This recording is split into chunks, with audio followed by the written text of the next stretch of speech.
飞翔的荷兰人酿酒公司这款榛子卡布奇诺波特，充满了哥特式的海盗暴力美学。从它的名字就可以看出，要么给我醒来，要么就直接睡进棺材。我是大海上的诅咒，我就是地狱本身。这份肥里匪气的独白也对得上这款酒乱七八糟的味道。它在酿酒过程中加入了哥伦比亚和印尼的咖啡，陈酿过程又使用了香草荚和肉桂棒来调味，配料里还有一些乳糖。随性的做法算是呼应了酒标独白的人物心态。酒的特点，外观为深黑色，泡沫丰富且绵软，消散的速度中偏缓慢。香味中的巧克力咖啡味开始带有一些高级感，虽然浓度并不出众，但质感颇为精致和细腻。期间会有微妙的烤焦糖属性，隐约中还蕴含着朦胧的甜味。此外，末段还有淡淡的榛子味，只是到了后期会有一些不协调的元素，开始出现糖精与药草的味道，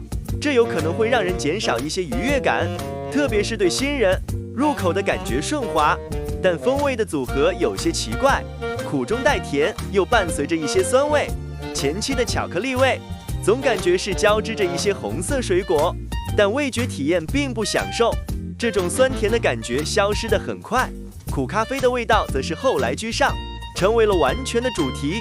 酒体适中，浓度还不错，后半程更多感受到的是药草或泥土味，榛子的坚果味依旧十分飘渺，酒的苦度达到了55个 IBU， 喝着像极了药铺熬好的中药又放凉的味道。新人的不适感会比较强烈，回味长度适中，以苦咖啡的味道为主。目前这款酒在新西兰地区的售价为12纽币左右，不是特别的推荐，属于刷经验类型的选择。